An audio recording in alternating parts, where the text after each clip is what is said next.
Vamos a ver hoy la justicia en la etapa isabelina y en la etapa democrática. Acordaros que hemos subido el tema, lo tenéis todos en la página web de la asignatura, en el campo virtual, y bueno, lo suyo es que lo pudierais seguir, aunque como veréis es prácticamente transcripción literal la presentación del tema. Bueno, fijaros que, según recordaréis de vuestros estudios de historia de España, vamos a ver una etapa que se inicia en el año 33 y concluye esta primera etapa isabelina en el año 68. Aunque en realidad nos vamos a centrar más bien en lo que llamamos el sexenio revolucionario, que como todos recordáis se inicia en el 68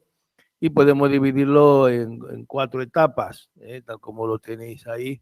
en el tema. Acordaros la etapa primera de la regencia del general Serrano, previamente con el gobierno provisional, la Constitución del 69, la segunda etapa con la monarquía de Amadeo I, con plena vigencia de esa Constitución del 69, el año 73 con la Primera República y luego ese periodo no bien definido que se llama la dictadura o el régimen del general Serrano, que ya dará lugar, como sabéis, a la restauración, que será lo que veamos el próximo día. En las constituciones del 37 y 45, que en realidad son una misma constitución en cuanto a su contenido, aunque con diferente concepción, pues no va a haber una introducción de modificaciones sustanciales. La del 37 es más progresista y por ello incluye el jurado, la posibilidad que ya estaba en la Constitución del 12 de establecer un jurado para los delitos penales, para las cuestiones de hecho, por supuesto, y esto se suprime en la del 45. Pero en cuanto a la planta y organización judicial, pues se va a mantener la regulación de la etapa constitucional anterior, la etapa del 12, que apenas se llegó a aplicar. Fijaros que, aunque hemos dicho que el contenido del título 10 de ambas leyes es prácticamente idéntico, sin embargo llama la atención la denominación de este título. En la del 37 se habla del Poder Judicial, mientras que en la del 45 se habla solamente de Administración de Justicia. Esto es importante porque, claro, no solo es la Constitución, sino las leyes orgánicas que la desarrollan. Cuando se concibe la justicia como un poder, pues el desarrollo se hace en un sentido. Cuando se concibe como una mera administración, dependiente, por lo tanto, de otro poder, en este caso del legislativo y del ejecutivo, pues lógicamente el desarrollo es diferente. Esta concepción como poder judicial veremos que será recuperada en la Constitución del 69, que es la que realmente hoy más nos importa. Fijaros que con todo ambas constituciones van a, como podéis ver aquí en el mismo título, una poder judicial y otra administración de justicia, van a mantener a grosso modo los principios de la Constitución del 12, aunque no habrá un desarrollo tan minucioso, tan exhaustivo como veíamos en el 12, con tocar todos y cada uno de los derechos penales y procesales perfectamente explicados. Aquí están ahí, como podéis ver, agrupados. No puede ser detenido ni preso ni separado de su domicilio ni allanada su casa, sino en los casos y en la forma que las leyes prescriban. Fijaros que este artículo 7 en la Constitución del 12 son 3 o 4 artículos perfectamente mucho más desarrollados. Aquí está todo ahí metido, dejando el desarrollo para la ley orgánica. También se recoge la prohibición de la confiscación de bienes, que ya venía, como sabéis, del pensamiento ilustrado y se recogía en la Constitución de Cádiz del 12. También lo que decíamos de que solamente los jueces juzgan y los jueces solo juzgan. De manera que la potestad de aplicar las leyes en los juicios civiles y criminales pertenece exclusivamente a los tribunales y juzgados. Y luego, en cuanto a la planta, hemos dicho que no va a cambiar, pero es que la Constitución no entra en ello. A diferencia de en el 12, ahora se dice que las leyes de desarrollo de la Constitución determinarán los tribunales y juzgados que ha de haber. Sí que habla de la publicidad de los juicios criminales, de la inmovilidad y la movilidad de los magistrados y jueces, que no se pueden ser depuestos sino por sentencia, sino sola y suspendidos, fijaros que exigen auto judicial, o incluso una orden del gobierno, bueno, nombra del rey, pero se entiende del gobierno,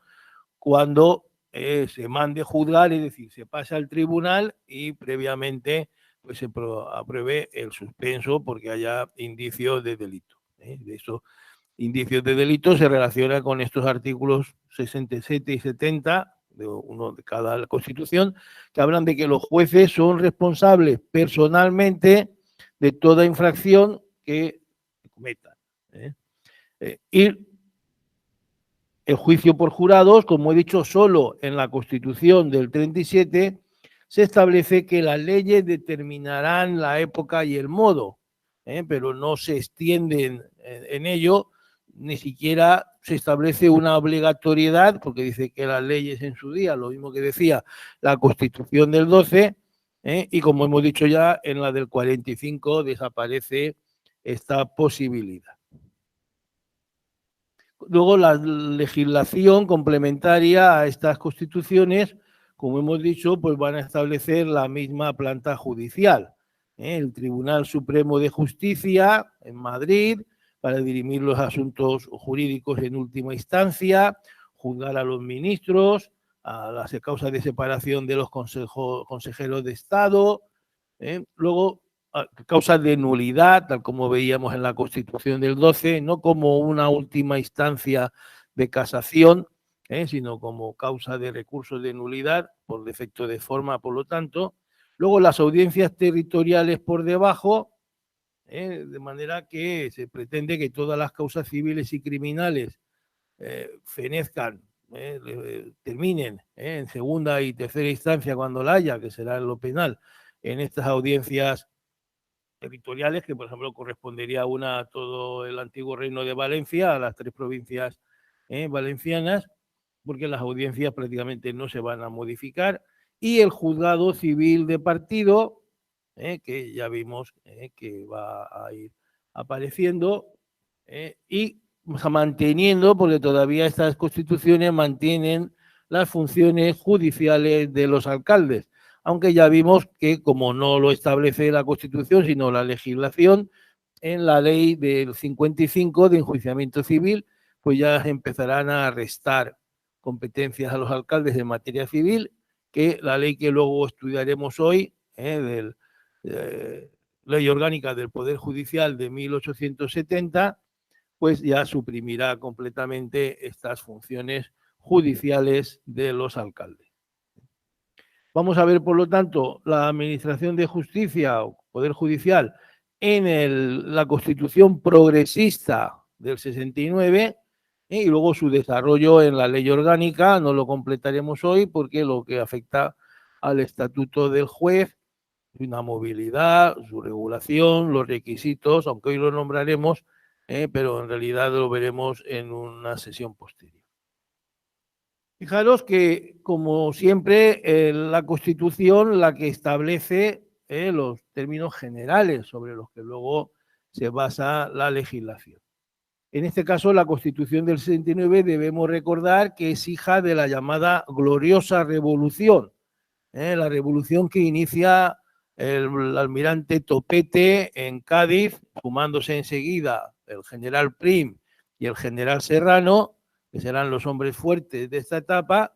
la victoria de las tropas de Serrano sobre las tropas de uno de los dos generales Pavía, que hay en este momento, el general Pavía, en el puente de Alcolea, pues produce la entrada de Serrano triunfante en Madrid, mientras que la reina, que estaba de vacaciones en San Sebastián, pues sale hacia París, al exilio, de donde, bueno, volverá para hechos puntuales, pero ya no volverá nunca a recuperar el poder, aunque su hijo reine, como todos sabéis, después de la restauración que llamamos canovista. El Poder Judicial en esta Constitución, lo primero es esto, que es un auténtico poder, es un auténtico poder, ya no se trata de una mera administración de justicia, sino que en la aplicación del principio de separación de poderes, pues se quiere establecer un auténtico poder judicial, lo cual implica, lógicamente, la exclusividad de los tribunales para administrar justicia. La unidad de fueros y códigos, que ya veíamos en constituciones anteriores. Se remarca mucho la independencia de los jueces respecto del gobierno y una de las cosas más importantes es el acceso a la judicatura por oposición en vez de por designación ministerial o real. Aunque esta restricción del acceso a la oposición no es total, porque el gobierno se va a reservar el llamado cuarto turno, que es decir, que un 25% de las vacantes de las audiencias y del Supremo, no de los juzgados menores, las va a designar el gobierno de una manera que podemos llamar discrecional, no es arbitraria, digamos, es discrecional entre determinadas figuras, determinadas personas que cumplan determinados requisitos, como veremos luego, pues proceder, por ejemplo, de la abogacía de prestigio, de los secretarios de tribunales, de la fiscalía, etcétera. Otra de las cuestiones fundamentales es la aparición, ahora sí, algo más que referirlo, sino que se va, incluso va a funcionar brevemente en algún momento, aunque las circunstancias políticas van a hacer que no arraigue, pero la intención era la creación del jurado.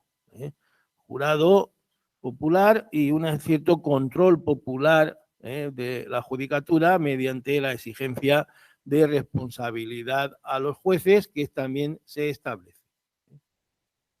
Y el control de la legalidad y de las normas, y los propios jueces no pueden dar poder a otros jueces que no estén debidamente designados, de acuerdo con estos principios, y el control de la justicia, de los ascensos, la movilidad, las sanciones, ya hemos visto. Fijaros que va a pasar en esta etapa progresista del gobierno al Consejo de Estado. No es un gran salto, porque en última instancia el Consejo de Estado pertenece al Poder Ejecutivo y sus miembros pues son en buena medida designados por el gobierno. Pero es un paso adelante, por lo menos hay una entidad trascendente, no formada por líderes directos de los partidos, elegidos en unas circunscripciones o elegidos por el Parlamento, sino con digamos, un prestigio jurídico que hace formar parte de este Consejo del máximo nivel, con lo cual pues, hay un intento de despolitización. Bien, es verdad que no se consigue plenamente y solo en la breve etapa de Salmerón, durante la Primera República, como luego veremos, se pasará este control a la propia judicatura a través del Tribunal Supremo. La restauración conservadora pues devolverá este control al propio gobierno. Y este es un tema que todos sabéis, es un tema que sigue siendo político y polémico, perdón, cómo designar a los miembros de esos órganos que controlen a los jueces. Nosotros tenemos el Consejo General del Poder Judicial, que como sabéis es elegido mayormente por las Cortes y por lo tanto por los partidos, y hoy hay una polémica en torno a que no se designa, porque no se ponen de acuerdo en los nombres, y se ha aprobado una propuesta que está pendiente de aplicación todavía para que el tribunal en función, el Consejo, perdón, en funciones, pues no pueda realizar nombramientos. Repito que es un tema que fue polémico desde el principio de la Constitución, se cambió la ley orgánica y, como veis, pues sigue siendo polémico y siempre ha tenido pues, cierta polémica, porque es muy importante, porque controlar los ascensos, la movilidad, las sanciones de los jueces, de alguna manera permite controlar a la justicia. El Poder Judicial se va a regular por el sistema de la Ley de Organización del Poder Judicial de 1870. Repito lo que decía, se establece el sistema de oposiciones, pero se reserva al gobierno ese cuarto turno. En la Constitución vemos estos principios, luego veremos desarrollados en la ley orgánica. Primero, la exclusividad activa y pasiva, a la que ya me he referido en las constituciones anteriores. A los tribunales corresponde exclusivamente la potestad de aplicar las leyes. Nadie más que a los tribunales, y los tribunales solo eso, tanto en los juicios civiles como criminales. Aunque esto en realidad no es verdad 100%, porque todavía cuando se hace la Constitución están los alcaldes con cierto poder. Por eso mismo, para evitar que se mantenga esa situación, veremos que la ley orgánica les va a restar las últimas competencias. Esto no era cierto, a pesar de que ya en la ley del 55, como os he dicho, se le habían quitado algunas de las competencias a los alcaldes. Luego, la unidad de códigos y de fueros. De hecho, se hizo un decreto de unificación de fueros, antes incluso que la propia Constitución, que reducía la jurisdicción, tanto la eclesiástica como la de guerra y marina, a la propia esencia de los delitos eclesiásticos y militares, y suprimía los juzgados de Hacienda y de Comercio, estableciendo toda esa competencia en los juzgados de primera instancia. La unidad de códigos se desarrolla en el artículo 91, o se establece en el artículo 91, la justicia se administra en nombre del rey y unos mismos códigos regirán en toda la monarquía. Aunque, como en otras ocasiones, fijaros que se introduce una coletilla que ya estaba en la Constitución del 12, sin perjuicio de las variaciones que por particulares circunstancias determinen las leyes.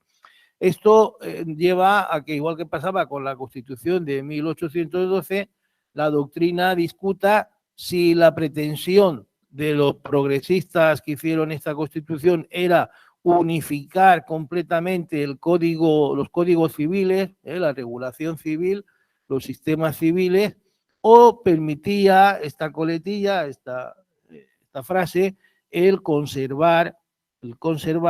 pues, los sistemas civiles que sabéis que al final se han conservado, fundamentalmente el catalán, el navarro, y en menor medida pues en Galicia, en Aragón, en algún lugar más, en el País Vasco. Pero fijaros que en principio un planteamiento progresista llevaría a pensar que su intención era la de la unificación plena, pero no lo sabemos. Y de facto, luego los conservadores, que serán los que hagan definitivamente la codificación civil, pues no lo efectuarán así, sino que va, como sabéis, a pervivir una diversidad de regímenes civiles en nuestro territorio. Dice, ellos no se establecerá más que un solo fuero para todos los españoles en los juicios comunes, civiles y criminales, aunque dejarán fuera la jurisdicción eclesiástica y la militar. Como hemos dicho, los tribunales no aplicarán los reglamentos, tanto generales, provinciales y locales, que no estén conformes con las leyes, sino en cuanto estén conformes con las leyes. Por lo tanto, estos reglamentos generales, quiere decir del gobierno, provinciales de las diputaciones y locales del ayuntamiento, que un juez considera que sea contrario a la ley, pues tendrá la posibilidad de no aplicarlo. Y no darán posesión a magistrados o jueces que no hubieran sido nombrados con arreglo a la Constitución y las leyes. Y en el artículo 94 es donde se regula el acceso por oposición, al que antes me refería, dice el ingreso en la carrera judicial será por oposición. Esto es lo que llamamos el sistema francés, de una judicatura técnica, una judicatura, podemos decir, apolítica, una judicatura no elegida por los ciudadanos, que contrastaba entonces con el sistema anglosajón, donde pues, los jueces en su mayor parte eran elegidos por los ciudadanos después de una carrera jurídica, a veces en ámbitos diferentes a los propios tribunales, porque lo veis, por ejemplo, en el Supremo de Estados Unidos, sabéis que algunos de los jueces que nombran los presidentes han sido jueces, pero otros muchos no han sido jueces, sino que son profesores de prestigio de la universidad o juristas de otra procedencia. Para preservar esa posibilidad de nombramiento en los altos niveles de juristas que no provengan de la carrera judicial, es para lo que la Constitución permite el cuarto turno. El cuarto turno, es decir, una cuarta parte de los magistrados de las audiencias y del Tribunal Supremo, aunque después, en algunos periodos haya también rebajado el cuarto, tercer, incluso turno, lo cual significa que ya se nombraron en algún periodo a la mitad, tercer y cuarto turno se haya rebajado a niveles judiciales inferiores, pero el sentido de esto es los niveles elevados, las audiencias y el Supremo, para que se puedan nombrar a juristas que se llama de reconocido prestigio, que pertenezcan a otras categorías que no sea la judicial, y aquí, como podéis ver, el requisito que se pone es que haya audiencia del Consejo de Estado, que tampoco sea una cuestión, por eso digo que podemos decir que es discrecional, pero no arbitrario. Arbitrario sería que puedan nombrar a quien le diera la gana sin ningún requisito ni sin ninguna supervisión. Aquí, por lo menos, veremos cómo se exige esa audiencia del Consejo de Estado y unas categorías previas que aseguren que, en fin, aunque haya una de alguna manera, pues una confianza por parte, connivencia por parte del gobierno, pero por lo menos que sean juristas que se hayan dedicado a altas funciones. Bueno. Luego se establece también en la Constitución la independencia judicial. Los magistrados y jueces no podrán ser depuestos sino por sentencia ejecutoria, es decir, sentencia firme, o por real decreto del Consejo de Ministros previa consulta al Consejo de Estado y de acuerdo con lo que disponga una ley. Exactamente lo mismo para los traslados, aunque un juez competente sí que puede suspenderlos. Por ejemplo, imaginar que en un delito se comprueba que el autor, mientras se investiga un delito, el autor es un juez, pues entonces el juez competente puede por auto suspender al afectado. También fijaros cómo los ascensos en la carrera judicial se harán a consulta del Consejo de Estado. Por lo que decíamos de que el Consejo de Estado es el que dirige, de alguna manera, supervisa el control de la judicatura. Pero la democratización mayor está en la institución del jurado. Jurado que era solo, como hemos dicho, una mera posibilidad en 1812 y 1837, y ahora se establece necesariamente para todos los delitos políticos y para los comunes que determine la ley. Y además habrá una acción pública contra los jueces, como veremos. Claro que la 93 regula la primera parte de que estamos diciendo, el juicio por jurado se establecerá, por lo tanto no dice se podrá establecer, sino se establecerá para todos los delitos políticos y para los comunes que determine la ley. Y lógicamente la ley va a ser la quien regule las condiciones para ser jurado, ya lo veremos, porque como he dicho, este jurado apenas se va a esbozar y verdaderamente será, aunque la ley que se va a redactar, la normativa que se va a redactar va a ser importante porque va a influir en la ley del jurado, que es de 20 años más tarde, como veremos el próximo día. Y luego la responsabilidad de los jueces, y la posibilidad de exigirla. Es decir, los jueces son responsables personalmente de toda infracción de ley que cometan, según lo que determine pues, una ley que se haga al efecto. Dice, todo español podrá entablar acción pública contra estos jueces que cometieran un delito en el ejercicio de su cargo.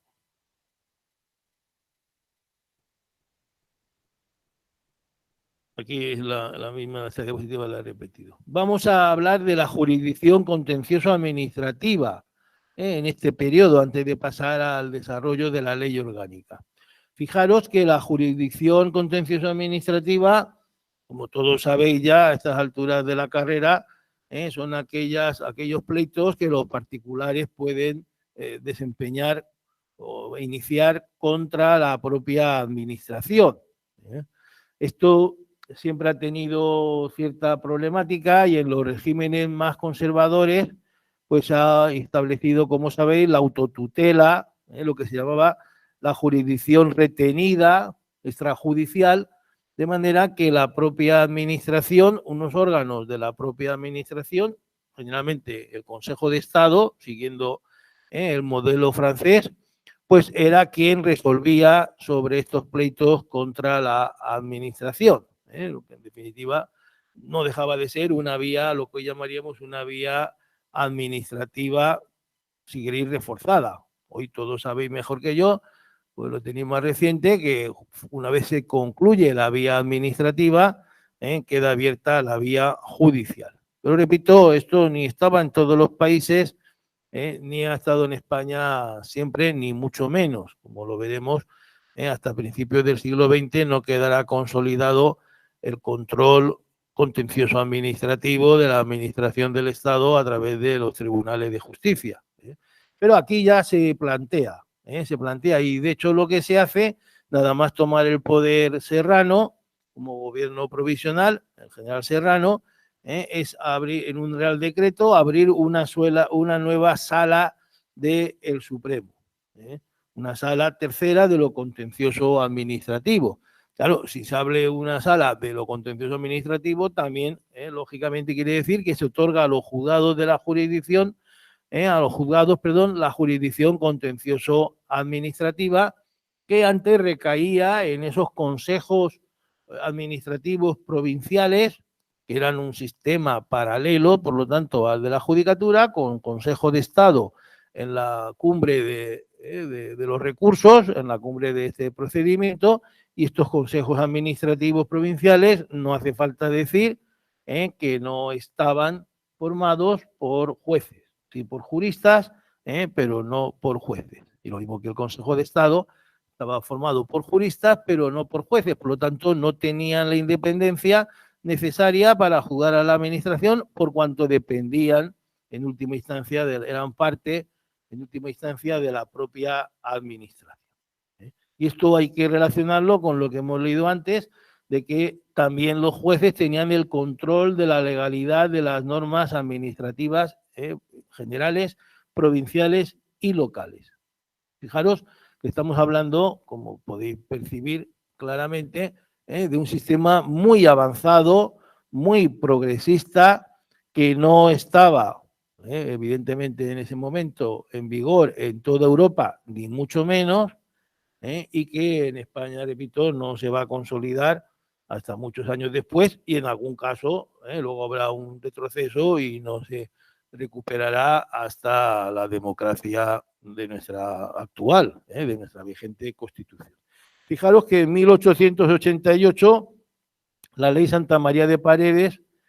pues volvió de alguna manera al sistema anterior, con una sala de lo contencioso en el Consejo de Estado. Y que solo la ley de don Antonio Maura de 1904 va a instaurar el pleno control jurisdiccional de la administración. Bueno, la planta judicial en la Constitución se regula con el modelo que ya hemos conocido, el Tribunal Supremo de Justicia, la parte más elevada, fundamental, para resolver los asuntos jurídicos en última instancia, pero recordad lo que hemos hablado, de recursos de nulidad, no de casación, juzgar a los ministros, conocer las causas de separación de los consejos de Estado, por debajo las audiencias territoriales, y para esa segunda y tercera instancia, tanto en lo criminal y segundas instancias en lo civil, y por debajo los juzgados de primera instancia y los jueces municipales, que aunque aquí nombramos a los alcaldes, pero en realidad van a ser sustituidos por estos jueces conforme luego veremos. Fijaros que se va a regular el nombramiento del presidente del Tribunal Supremo. Hasta entonces, en los sistemas que hemos visto, quedaba a discreción del gobierno. Ahora ya se pide una terna. Es decir, que el Consejo de Estado haga una propuesta de 3 al gobierno, y el gobierno, a través del ministro de Gracia y Justicia, pues designe a este presidente. Lógicamente, se tenían que justificar, aquí lo dice, con los méritos de los expedientes, del currículum que llamamos ahora, de cada uno. Y fijaros que se recogen ciertos requisitos que hasta entonces no existían. Por supuesto, no hace falta decir que había que ser licenciado en Derecho, pero fijaros que se exigían unas calidades, una experiencia al haber sido ministros de la corona, que hubieran a su vez sido magistrados o fiscales del propio Tribunal Supremo, consejeros de Estado o catedráticos durante 4 años, o los que hubieran sido 2 años presidente de sala del mismo tribunal. Si tenemos en cuenta estas calidades, estos requisitos, claro, nos daríamos cuenta que se limitaba pues, a una treintena, cuarentena de personas, 50 personas que cumplieran estos requisitos de haber sido ministros, fiscales, magistrados, catedráticos, consejeros de Estado o presidentes de sala, con lo cual el gobierno tenía, como antes también he dicho, una cierta discreción, pero limitada, para evitar la arbitrariedad. Lógicamente, no hace falta decirlo porque está en el ánimo de todos, entre quienes cumplieran esas condiciones, el Consejo de Estado, que no era ajeno al gobierno, que de alguna manera era parte, como he dicho antes, del Poder Ejecutivo, hacía la propuesta y el gobierno pues elegiría de los 3 al que considerara pues más próximo, más propicio, más influible, en fin, aquí ya cada uno puede pensar, pero en la realidad la política se impone y siempre se elegían pues, a personas afines, como se hace ahora, en lo que el gobierno puede intervenir o la oposición puede condicionar, siempre cada uno buscando llevarse el asco a su sardina, como se dice vulgarmente. Y vamos a entrar ya con esta ley provisional de organización del Poder Judicial de 1870. Fijaros que aquí repito las palabras del profesor Tomás y Valiente en la conferencia que tenéis subida para escuchar y ver, porque se van viendo imágenes de este importante catedrático y magistrado que la tenéis subida en el campus virtual. Y Tomás y Valiente, cuando va a hablar de esta ley y de la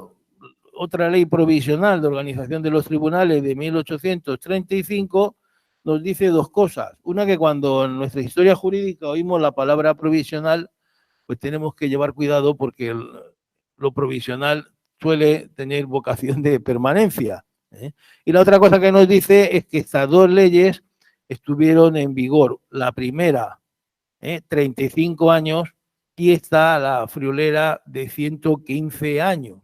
Porque estuvo en vigor desde 1870 hasta 1985.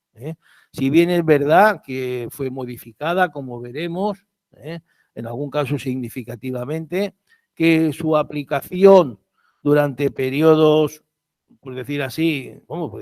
periodos dictatoriales, como en la época de Primo de Rivera y no digamos en el franquismo, pues no fue ni mucho menos democrática, aunque en teoría estaba en vigor y en teoría pues los jueces mantenían esa independencia, esa responsabilidad, aunque luego la vida política, pues lógicamente fuera por otros derroteros. Y repito, se llama Ley Provisional de Organización del Poder Judicial, aunque también se le conoce como Ley Orgánica del Poder Judicial, porque ya hubo un momento en que les daba como vergüenza ajena citarlo de provisional, y la organización pues, se quedó como ley orgánica en cuanto que desarrolla la Constitución, primero la del 69 y luego la del 76, y luego pues, orgánica, porque establece la, digamos, suprema regulación del Poder Judicial, y repito lo que decía, de que es originaria de este periodo del general Serrano, siendo regente, es decir, antes de la llegada de Amadeo I, y destacan dos figuras, Montero Ríos y Ruiz Zorrilla. Ruiz Zorrilla, una persona muy importante en esta época, fue el ministro que inició los trabajos y será jefe de gobierno con Amadeo I, y luego será un opositor importante republicano a la Restauración. Fijaros que se redactó a la vez que el Código Penal de 1870 y la Ley de Enjuiciamiento Criminal de 1872. Como veremos en la propia exposición de motivos que dirigió el ministro a las Cortes, pues se habla de que son partes de un todo. Estas tres leyes son parte de un todo que no se pudo completar porque ese todo, la pretensión era que hubiera incluido una modificación de la Ley de Enjuiciamiento Civil, que no se hizo hasta muchos años después, lo mismo que el Código Civil, que no se hizo, como sabéis, hasta el año 89, 1889, en plena restauración, y que sigue sigue vigente, aunque se ha modificado sustancialmente. Sobre todo veremos brevemente la modificación de la ley adicional, ley adicional de organización del Poder Judicial de 1882, que va a modificarla desde una perspectiva conservadora, introduciendo, por ejemplo, la libre designación de los jueces, de una parte de ellos por el gobierno, y el control de la justicia por el Poder Ejecutivo. Hemos dicho que se llama provisional, aunque estuvo en vigor hasta 1985 con la nueva ley orgánica del Poder Judicial, aunque una parte ya se modificó con la creación del Consejo General del Poder Judicial en 1980, pero vamos, los últimos artículos en vigor lo estuvieron hasta el año 85. Características de esta ley. Pues en primer lugar, en su título preliminar establece una proclamación de principios, como si fuera una constitución. Es decir, lo que hace es trasladar a su articulado los principios constitucionales que vemos en la Constitución del 69. Estos principios se van también a recoger en la Constitución del 76, aunque con menos profusión, con menos entusiasmo, hay que decirlo, y son pues lo de independencia judicial, exclusividad, responsabilidad, prohibición de participación en asuntos de la administración a los tribunales, etc. Y recoge luego la organización de los tribunales, distribuyendo el territorio en distritos de las audiencias, luego en partidos judiciales, luego en circunscripciones y términos municipales. Hay que decir que de abajo arriba eran jueces municipales, jueces de instrucción, tribunal de partido, audiencia, audiencia interprovincial diríamos, audiencia territorial, y en Madrid el Tribunal Supremo. Fijaros que si comparamos este esquema con el de ahora, claro, no están las audiencias provinciales. Ya veremos que esto se introducirá después. Este era un sistema muy costoso porque podéis ver que hay 3 niveles antes de llegar a la audiencia, los jueces de instrucción y los tribunales de partido. Y esto suponía, el tribunal de partido suponía 3 jueces para formar un tribunal en cada partido judicial y solo juzgar, no instruir. Ya en la propia ley se dice que, bueno, que esto se podrá ir haciendo cuando se pueda, de acuerdo con el presupuesto, que fue nunca, como veremos luego. como he dicho, el propio gobierno decía que esta ley era parte de un todo que incluía, como he dicho antes, Código Penal, la Ley de Enjuiciamiento Civil y Criminal, y el propio Código Civil. No se pudo hacer la modificación de la Ley de Enjuiciamiento Civil, que era la tercera pata en cuanto al proceso, y tampoco se hizo el Código Civil, aunque sí que se hizo un nuevo Código Penal. Código Penal que no era el primero, como sabéis, había un código, ha habido ya varios códigos penales, pero el Código Civil, que hubiera sido el primero, no se llegó a hacer en este periodo de apenas 3 años, porque ya la República ya tenía otras prioridades, lógicamente,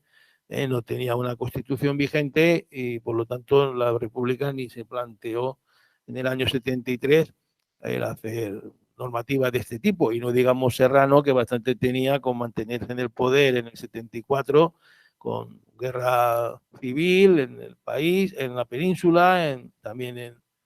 en Cuba, y la presión tanto de a su izquierda y a su derecha. Por lo tanto, fue una ocasión perdida y fijaros que después, desde el año 70 hasta el 89, repito, hasta el 89, no tendremos Código Civil, lo cual supone que hubo un retraso de 20 años solo para hacer esta normativa necesaria, porque se estaba, no hace falta decirlo, se estaba rigiendo todavía los juicios civiles por la novísima recopilación, que era una ley que ya había nacido obsoleta, tal como comentamos en su día. Uno de los principios más importantes es el de la absoluta separación de poderes, en este caso entre el Poder Judicial y el Ejecutivo. Esto se ve a todos los niveles. A todos los niveles se prohíbe a los jueces participar en política, pero sobre todo lo vemos donde quedaba aún un resto de esa asunción de varios poderes por una sola figura, una sola institución, que era en la justicia de proximidad. Tal como vimos el otro día, la Ley de Enjuiciamiento Civil del 55 había creado ya los jueces de paz. Estos jueces de paz tenían funciones civiles, pero en cuanto a las funciones penales de proximidad, lo que hemos llamado delitos de faltas,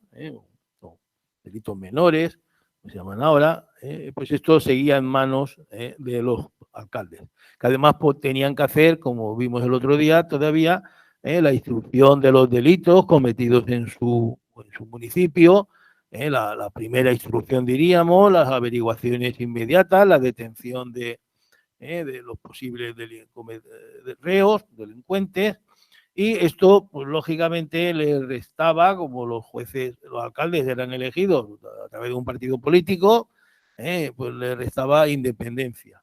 De ahí que se convierta el juez de paz de la Ley de Enjuiciamiento Civil, se convierta en juez municipal.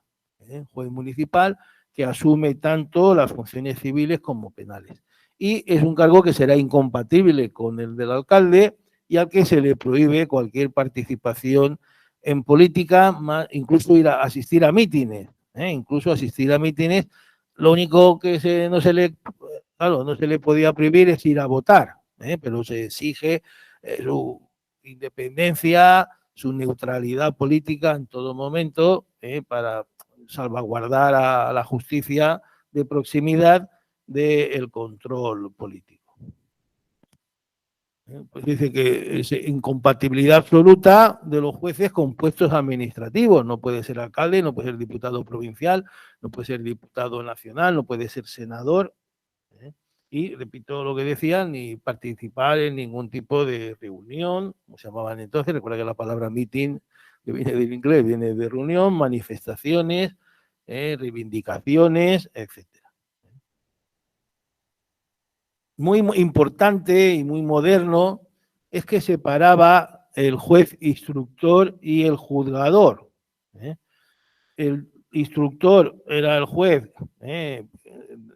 digamos el juez de primera instancia, instructor, y el juzgador era ese tribunal colegiado de 3 miembros, que estaba copiado de algunos países europeos, que permitía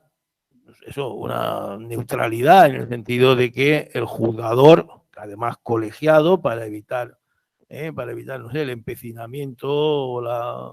mirada sectaria o equívoca de un solo juzgador, el establecer un tribunal de 3 personas, pues lleva lógicamente a que las sentencias sean mucho más pensadas, mucho más elaboradas, mucho más justificadas.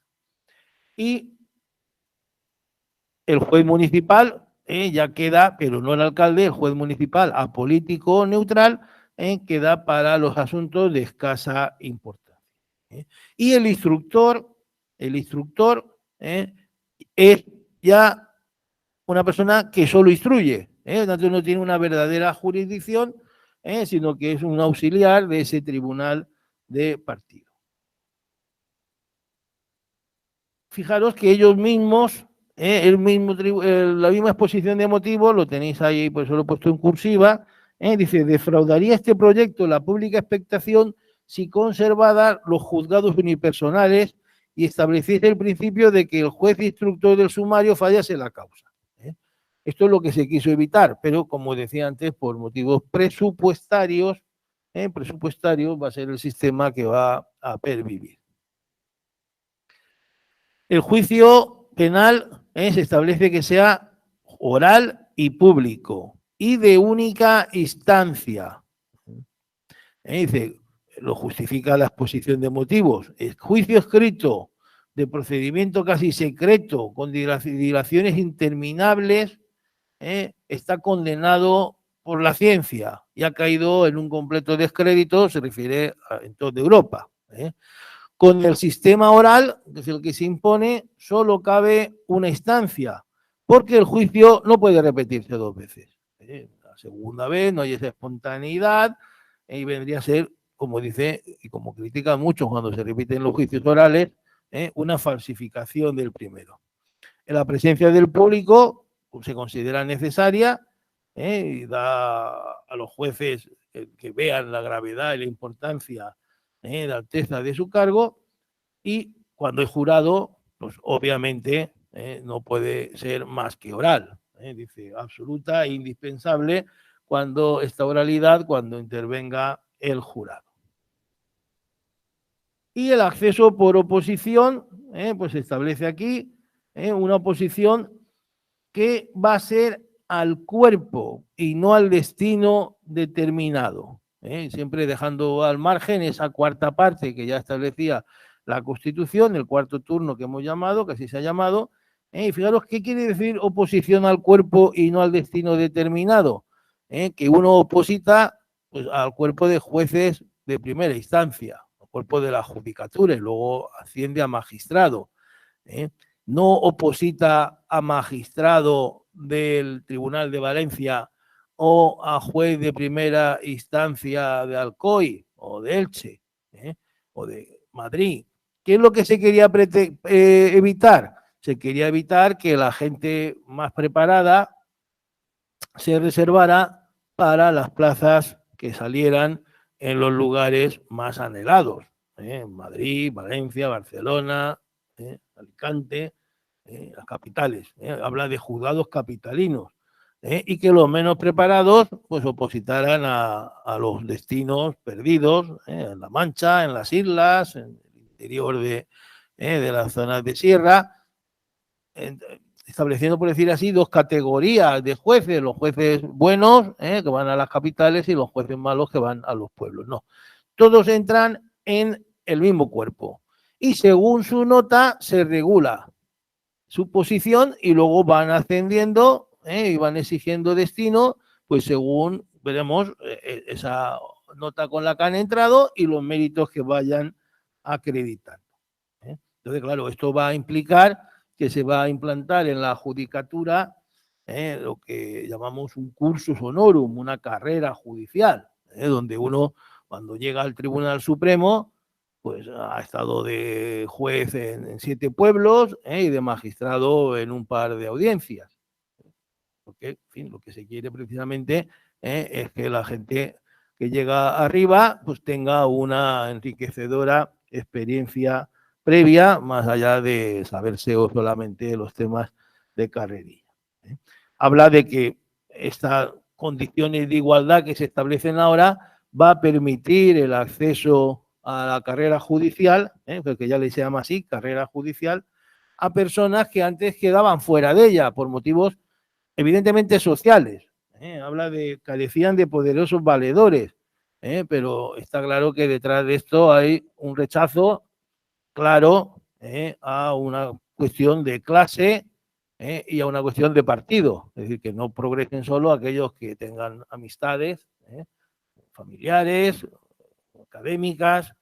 o de connivencia política partidista, sino que el mérito, el talento sean reconocidos. Esto es complicado, siempre ha sido complicado, pero siempre es más fácil, lógicamente, de que se sobresalga el talento a través de la oposición que a través de la designación, donde queda mucho más, como antes decíamos, a la merced de la arbitrariedad, muchas veces y cuando menos de la discrecionalidad. Fijaros que el tribunal, se busca un tribunal, evidentemente, de la máxima categoría, que dignifique totalmente ese acceso. Presidente del Tribunal Supremo, ni más ni menos, como presidente del tribunal, el fiscal de dicho tribunal, dos magistrados, el decano del Colegio de Abogados de Madrid, que es obviamente el más importante, el más numeroso, dos abogados de este y dos catedráticos. También se busca, si os dais cuenta, evitar la endogamia, es decir, que no sean nada más que los jueces y el corporativismo, los jueces que elijan a los jueces, sino que se abre, con muy buen criterio, se abre a otros juristas. Pues, fijaros que en este caso incluso, si os dais cuenta, los no jueces están en mayoría sobre los jueces del tribunal. Los jueces solo son 3, si contamos al fiscal son 4, pero los dos abogados, el presidente, o sea, los 3 abogados y los 2 catedráticos son 5. Por lo tanto, esto en principio debe terminar o debería evitar ese corporativismo y esa endogamia, que sabéis que es algo de lo que más se critica en muchos altos cuerpos de la administración del Estado, muy en particular, por ejemplo, de las notarías, donde se corre la voz de que solo los de familia de notario consiguen llegar a notario, quizá porque tienen la posibilidad de dedicarse durante muchos años, pero también porque hay hay una crítica por lo menos a un cierto corporativismo. No hace falta decir que el sesgo de clase era inevitable en este momento social que estamos hablando de la segunda mitad del siglo XIX. Pues claro, ¿quién podía estudiar Derecho y dedicar unos años de su vida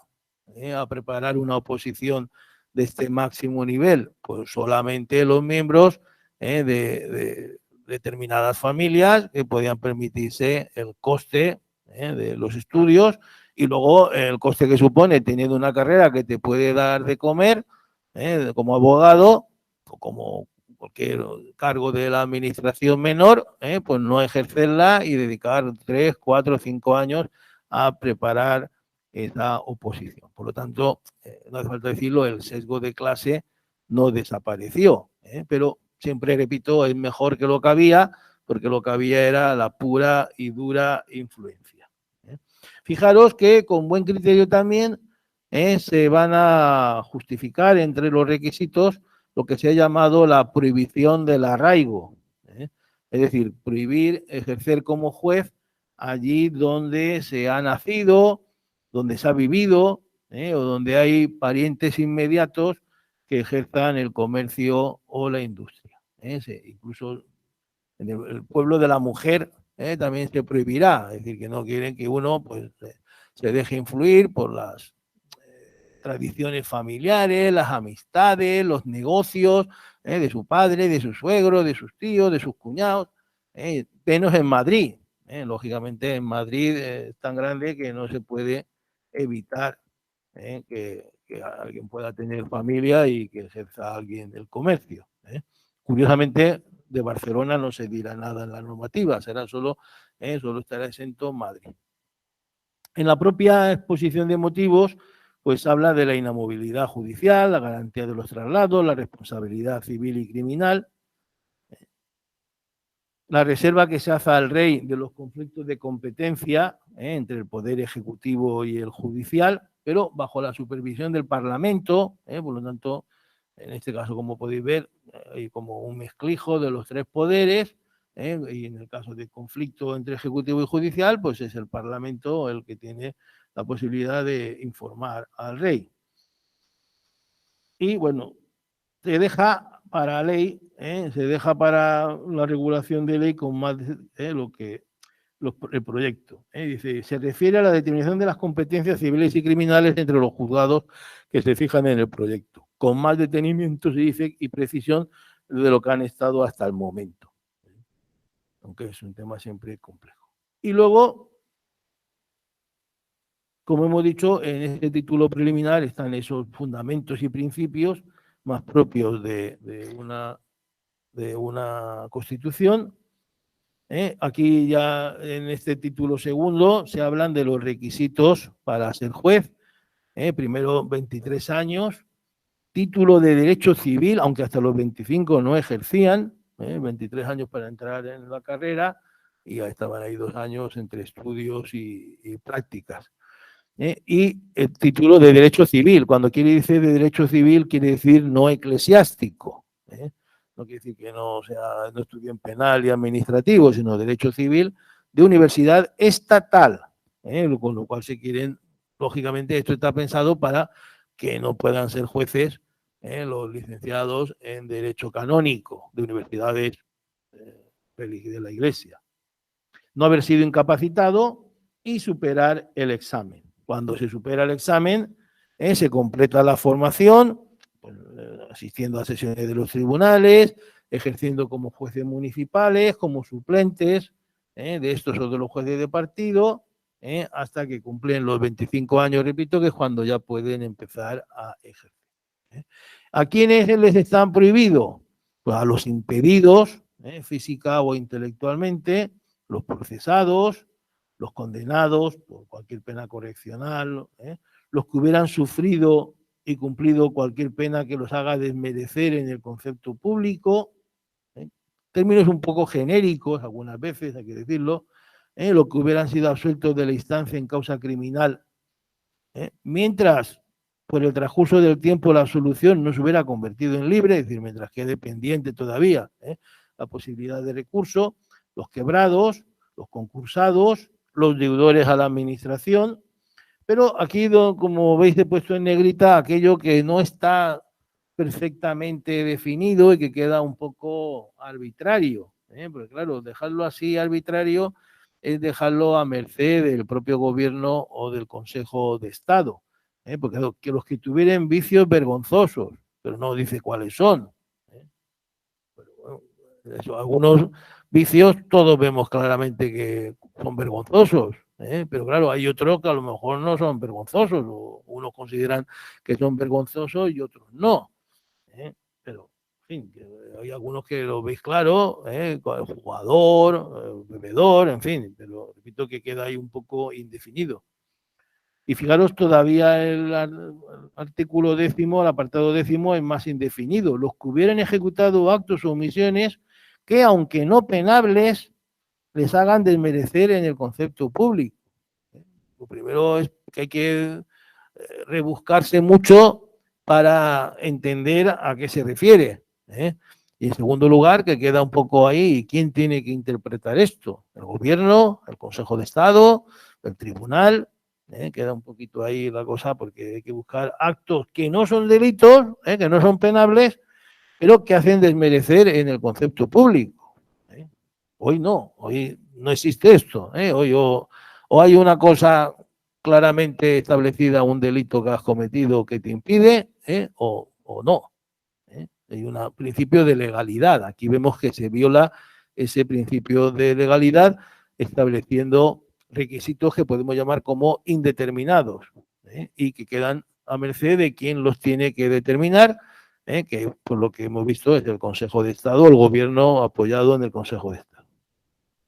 Es incompatible con cualquier otra jurisdicción, con empleos o cargos dotados por el Estado, por las Cortes, por la Casa Real, por las diputaciones, por los ayuntamientos, por tanto, con los cargos de diputado provincial, regidor, alcalde, secretario de ayuntamiento, etcétera, con empleos subalternos de tribunales juzgados. No, el secretario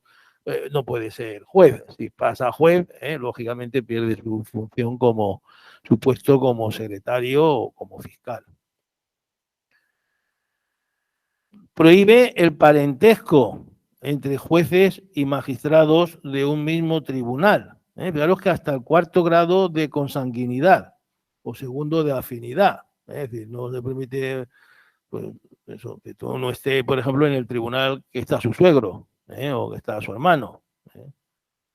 Y incluso esto se aplica respecto de fiscales y auxiliares, incluso de los jueces municipales y de partidos. Y lo que hemos dicho del arraigo, salvo lo que os decía, la excepción de Madrid, que por su tamaño pues haría imposible que nadie fuera juez en Madrid, porque fácilmente debe tener a alguien dedicado allí al comercio, que sea fiscal, que sea auxiliar, pero siempre buscando que no actúen en el mismo tribunal. Luego, aquí hay una serie de títulos que no voy a entrar porque en una clase posterior hablaremos del estatus de los jueces y magistrados en esta normativa, vamos, en el régimen liberal, que básicamente es la normativa anterior, y en esta normativa donde hablaremos del nombramiento, la inamovilidad, la responsabilidad, las atribuciones y la recusación de magistrados y asesores. También fijaros que la ley regulaba completamente la práctica judicial, los auxiliares, los subalternos, el gobierno y régimen de los tribunales, la constitución y atribuciones de audiencias y Tribunal Supremo, las salas tanto de audiencias como del Tribunal Supremo, la apertura y funcionamiento y modo de constituirse de juzgados y salas, las audiencias y policías de estrados, la forma de dictar acuerdos, providencia, autos y sentencias, la inspección y vigilancia de la Administración de Justicia, la jurisdicción disciplinaria, Ministerio Fiscal, los abogados, procuradores, las vacaciones y licencias, y una serie de disposiciones transitorias para regular el paso de los sistemas anterior al actual. Por lo tanto, fijaros que era, como antes os decía, una legislación, regulación exhaustiva, completa, que estableció un modelo de justicia, de administración de poder judicial y de administración de justicia en el sentido de la aplicación práctica del ejercicio de este poder, que es el que hemos conocido y en gran medida se ha mantenido en la regulación de la ley orgánica del Poder Judicial posterior. Fijaros que esta es la planta judicial, la veis en este esquema. En el municipio tenemos el juez municipal, en la circunscripción tenemos un juez de instrucción, en el partido judicial un tribunal de partido. Normalmente para cada tribunal de partido se consideraban 2 jueces de instrucción, cada uno de los cuales pues llevaría una serie de pueblos donde había un juez municipal. Y luego todos los tribunales de partido dependían del territorio, del distrito, es decir, del territorio de una audiencia. En nuestro caso, por ejemplo, pues toda lo que llamamos la Comunidad Valenciana, las 3 provincias, Castellón, Valencia y Alicante, formaban el distrito de la audiencia y se distribuía en partidos judiciales. Por lo tanto, fijaros que aquí el elemento de provincia no está recogido. No había la audiencia provincial, será un invento o una aportación posterior. Y en toda la nación, el Tribunal Supremo, con las finalidades que hemos dicho y que ahora repasaremos. Como hemos dicho, los distritos de la audiencia se dividen en partidos, estos en circunscripciones y en términos municipales con el juez municipal, uno por municipio. Un juez de instrucción por circunscripción. Fijaros que lo que decía, generalmente en cada partido 2 circunscripciones. Y una audiencia en cada distrito. Es decir, lo que estamos comentando. Y se establece ya una sede oficial para el Tribunal Supremo, que sigue siendo la misma. Curiosamente, sabéis que a veces habla de las salesas, así, las salesas, el convento de las salesas, y el convento de las salesas es hoy la sede del Tribunal Supremo de Madrid, bueno, de España, que sigue estando en el mismo edificio, que era un antiguo convento desamortizado, que tiene una iglesia por la parte de atrás, que sigue siendo una iglesia, es el mismo edificio, si lo veis en Google Earth, por ejemplo, y en la Plaza de la Salesa veréis que la misma manzana, por la parte de atrás tiene una iglesia. Esto se debe a que todo el edificio era antiguamente un convento de las Salesas Reales, que dependían directamente de la corona, y de hecho en esa iglesia está enterrado un rey y su esposa, que no tuvieron hijos reyes, Fernando V, y por eso no están, como sabéis, todos los reyes que están en Madrid, en el Escorial, si no recuerdo mal, donde están solo las madres de rey, las reinas que hayan sido madres de rey. Y como esta no lo fue, pues fue enterrada en este convento y su esposo prefirió estar allí con ella. Esto es las Salesas Reales, que antes estaban en la misma plaza de la Audiencia Nacional, que ya no está. Y se concretará, se deja a la concreción de la división judicial para una ley posterior. Es decir, aquí hay un muerto, un marrón que se dice que tragarse, y lo dejan, dice, no, porque la ley no sea muy criticada, no vamos a entrar, porque claro, es lo que decimos, en municipios no hay problema, todos los municipios tienen su juez municipal, pero no todos van a tener un juez de instrucción. Entonces, en algunos casos, ponerle o no a una ciudad, a una localidad, un juez de instrucción, supone dejar de ponérselo a otra. Si lo pongo en Novelda, no lo pongo en Monóvar. O si lo pongo en Monóvar, no lo pongo en Elda. Es decir, entonces, claro, todos lo quieren tener. Unos porque son mayores, otros porque estaba allí antes del juzgado del antiguo régimen, estaba en la cabeza de la capital comarcal, de partido judicial anterior. Es decir, que aquí hay un problema que se deja para otra ley, precisamente para salvar un poco, por decir así,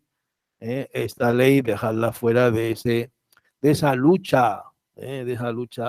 territorial, del localismo, que tan importante es en nuestro país, como todos sabéis perfectamente.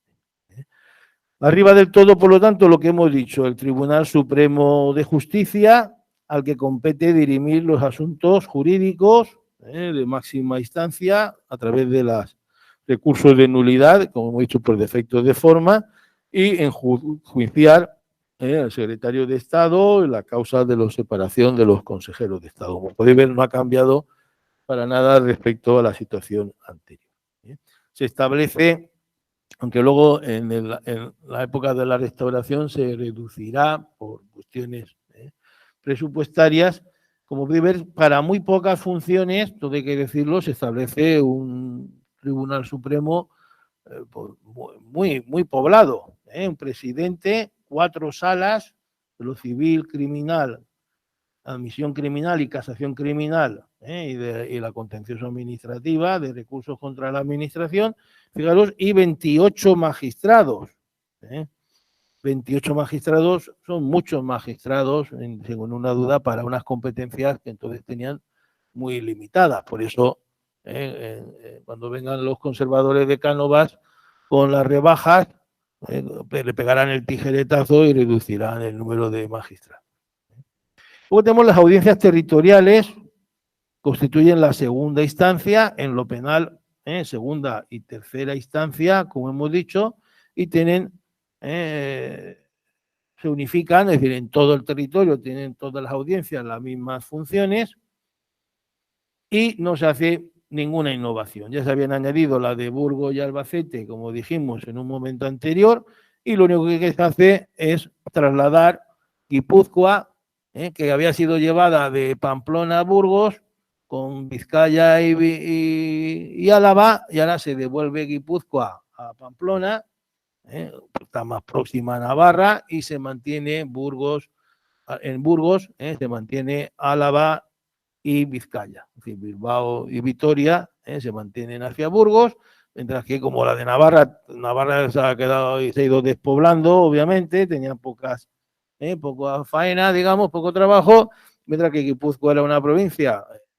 cierta industrialización y se le traslada, se divide el País Vasco, por lo tanto, y se traslada a la mitad,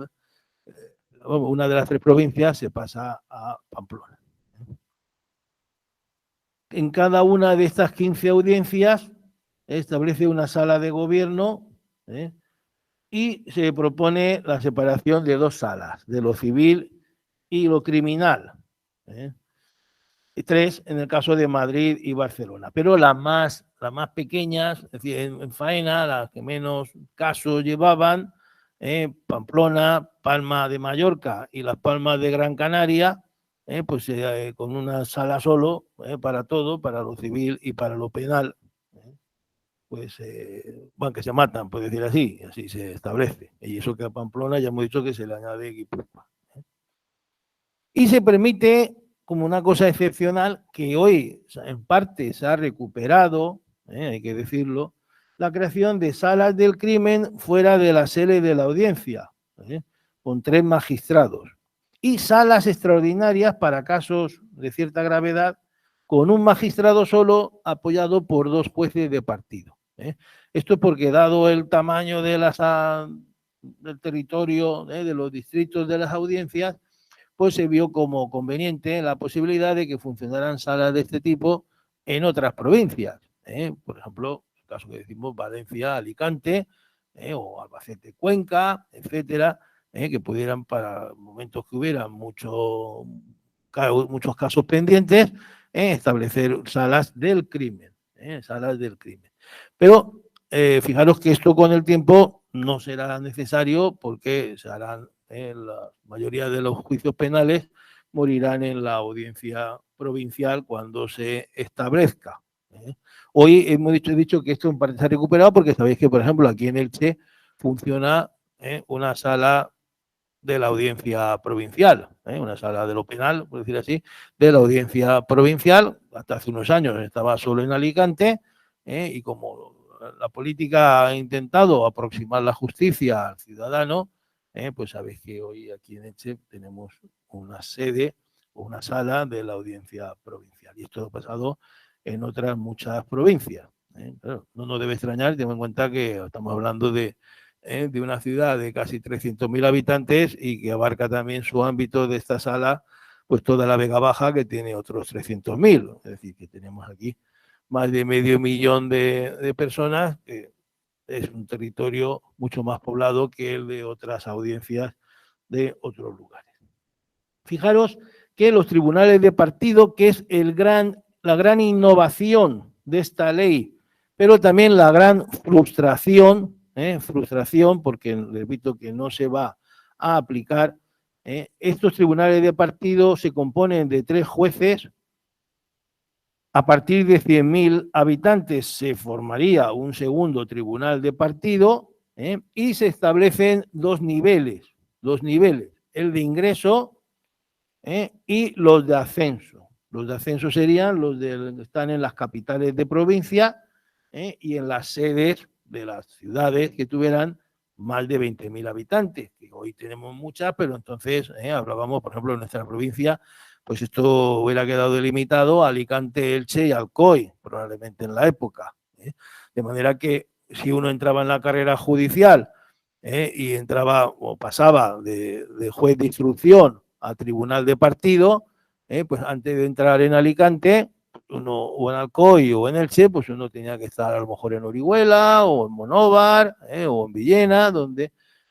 hubieran estos otros tribunales de partido, que no sabemos realmente dónde era porque no se llegaron a crear. Y fijaros cómo cada tribunal de partido se dividía en 2 circunscripciones, cada una de ellas con un juez de instrucción, pero dejando la posibilidad de que si era una ciudad muy poblada, pues en vez de 2 hubiera 3 o incluso más, pero esa era, por decir así, la pretensión. No muchas más, porque en cualquier caso, en tal caso, el partido se dividiría a partir de las 100.000 almas y por lo menos que hubiera 2 o como mucho 3. y por debajo, en la base, los jueces municipales, cuyas funciones y atribuciones no se acaban de regular, pero, en fin, son las que tenían los alcaldes, como decíamos, los delitos menores o faltas y esta colaboración con la justicia inmediata, salvaguardar las pruebas en caso de un delito, detener al reo, una serie de cuestiones que pues, puede hacer un juez municipal en Pinoso o no sé, en Callosa antes de que el juez, el tribunal de Monóvar o Delda o de Orihuela, pues pueda intervenir. Por lo tanto, esas funciones de justicia inmediata, de proximidad, que están reservadas a estos jueces municipales que antes, reitero lo que he venido diciendo, que antes tenían los alcaldes. ¿Qué valoración se hizo de esta ley orgánica del Poder Judicial o se ha hecho? Hay que decir que es una valoración muy positiva. Por ejemplo, Remedios Morán Martín, en sus materiales para un curso de Historia del Derecho en la UNED, pues nos habla de que es una ley novedosa, que proclama principios democráticos como la independencia, la exclusividad, la responsabilidad, propios de la Constitución, como hemos dicho, que hace una división buena, de gran proximidad, diríamos, de la justicia, con esa independencia judicial, con esa separación entre la instrucción y el fallo, y con unos requisitos coherentes para el acceso a la carrera judicial, que bueno, se van a mantener prácticamente a lo largo de todo un siglo y pico. Lo mismo pasa para los autores Crespo y Fernández, que en un estudio que os cito ahí, hablan de un avance decisivo en el momento histórico de su aparición, poniendo fin a los vaivenes políticos. De hecho, a pesar de que se llama provisional, pues de alguna manera estaba tan bien hecha la ley que luego ya no la cambiaron. Hay que decirlo que la hicieron, llaman provisional porque pensaban retomar las discusiones a la vuelta de vacaciones, diríamos así, a la siguiente legislatura, el siguiente periodo de sesiones, no legislatura, en el siguiente periodo de sesiones pensaban retomar las negociaciones entre los grupos para convertir esta ley provisional en una ley definitiva, pero los propios avatares políticos, cambio de mayorías, la llegada del rey, muerte de Prim, etcétera, pues todo esto fue evolucionando y ya no hubo ocasión, por decir así, o espíritu político,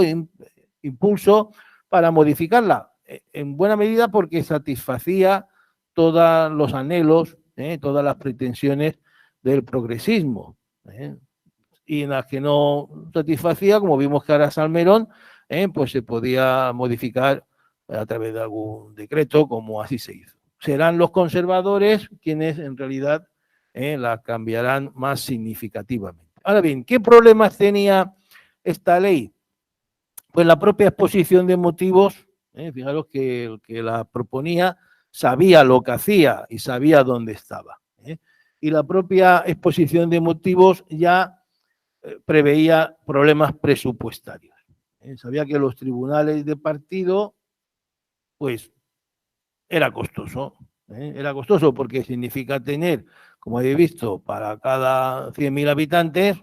pues 3 jueces y todo el equipamiento administrativo que conlleva esto, que no instruyen, no lo olvidéis, que no instruyen, solo para juzgar. Y aparte, los jueces de instrucción, 2 jueces de instrucción, 2 juzgados de instrucción, con todo también su coste en cada uno de estos territorios. Claro, como dice aquí, la dificultad principal es el gravamen que estos ocasionarían al erario. Pero el gobierno cree que sin gran aumento de los presupuestos podrá llevarse a cabo el cambio judicial que se propone. Hay que decir que el gobierno de ese momento se equivocó y los gobiernos sucesivos pues tenían otras preferencias presupuestarias, entre otras la guerra, la guerra de Cuba, que en ese momento había una guerra en Cuba, la guerra contra los carlistas, que va a estallar pronto, no digamos ya en la República, el problema del cantonalismo, de manera que nunca se va a disponer de esos medios que la ley necesita. ¿Qué es lo que se hizo? Pues una orden de septiembre del mismo año, atribuyó por falta de medios a los jueces de primera instancia las competencias de los tribunales de partido. De manera que, por una parte, el tribunal colegiado, que hemos dicho que hubiera dado o que pretendía dar al acto del juicio oral ante un tribunal, una mayor objetividad, una mayor revisión, una mayor moderación, un mayor estudio, a haber 3 personas que tienen que ponerse de acuerdo, por lo menos 2 de ellas, etcétera, esto desaparece. Y también desaparece, consecuentemente, la otra aportación importante, que era que se separaba instrucción y fallo. Si quien va a asumir las competencias del tribunal de partido, que es el que fallaba, es el juez de primera instancia, que es el juez instructor, pues apague y vámonos. Quiere decir que esa novedad, esa aportación, que, repito, progresista en comparación con otros países, que estaba ya en la doctrina, su necesidad, y se aplicaba en los países con más medios, pues no se pudo aplicar. Como digo aquí, quedó anulada de facto. Y como hemos dicho antes,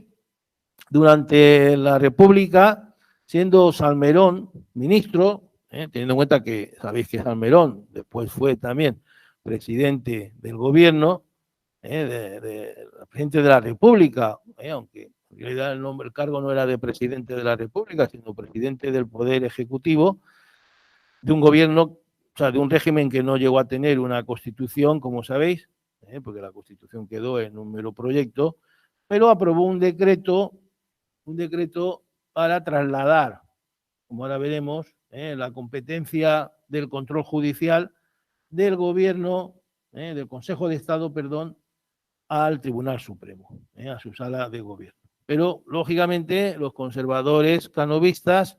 esto no les acabó de gustar y en el año 82 lo devolvieron al propio organismo. Y también, como antes os decía, estos conservadores en el año 75, es decir, a poco de tomar el poder Cánovas del Castillo, pues redujeron la planta del Tribunal Supremo por considerar que estaba hipertrofiada, sobredimensionado, que decimos ahora, y que con mucho menos jueces podía funcionar exactamente igual. Aquí tenéis el decreto de Salmerón, que ministro de Gracia y Justicia, que establecía que para cada ascenso se pasará por el ministro al Tribunal Supremo un expediente para que